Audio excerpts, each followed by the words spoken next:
The Death of Balder, as told by P.D. Smith.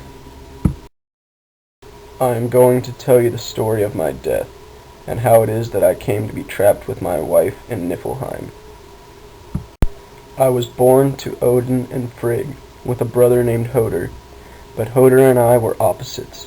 I was the god of light and truth, while he was the god of darkness and blind. I never thought that he would be the one to kill me. Growing up, there was no one who disliked me. I was loved by all. I even took a wife named Nan, who was the god of vegetation. I even got my own place named Breidablik.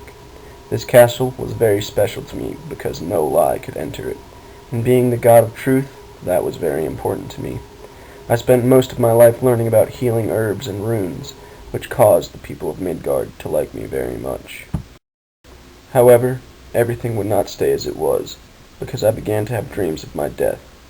These nightmares plagued me every night, so eventually I went to my mother and father in hopes that they would have some sort of insight on how to stop these dreams. All the gods began to get worried over me, for these dreams came to me while I was in Breidablik, a palace that allowed no lie inside of it. These dreams were taken seriously, and people began to worry that my death may be near. But who better than a mother to protect their son? My mother, Frigg, set out into the 9 realms with a list of everything that may harm me, and asked them to take an oath not to harm me. It was apparently an easy task, as my mother described it to me. Every creature loved me and took the oath. This caused a celebration to be thrown in my honor for my invulnerability. After everyone had a few drinks, we decided to test it out. It began with a simple pebble being thrown and bouncing away before hurting me. Even I was having a good time, as things bounced away from me, knowing that I would no longer have these terrible nightmares. But as it seems, some cannot let happiness endure, and Loki began talking to my mother, who was out. Loki had been disguised as an old hag, and prodded my mother with question after question, until my mother revealed to him that I am not invulnerable, for she had not asked the mistletoe to take the oath, for it was too small to harm me. This was all that Loki needed, however, and he set out to get a branch of mistletoe.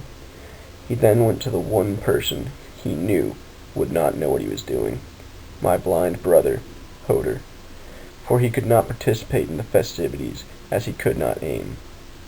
But Loki, being as slick-tongued as ever, he told my brother Hodor he would aim for him.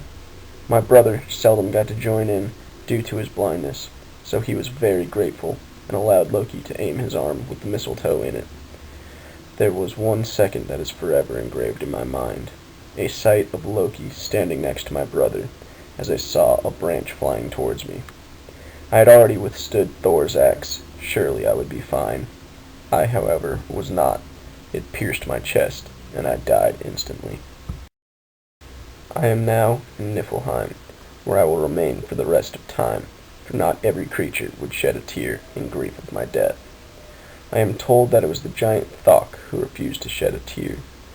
I am also told that Vali took revenge on my brother Hoder for my death, even though he knew not what he was doing.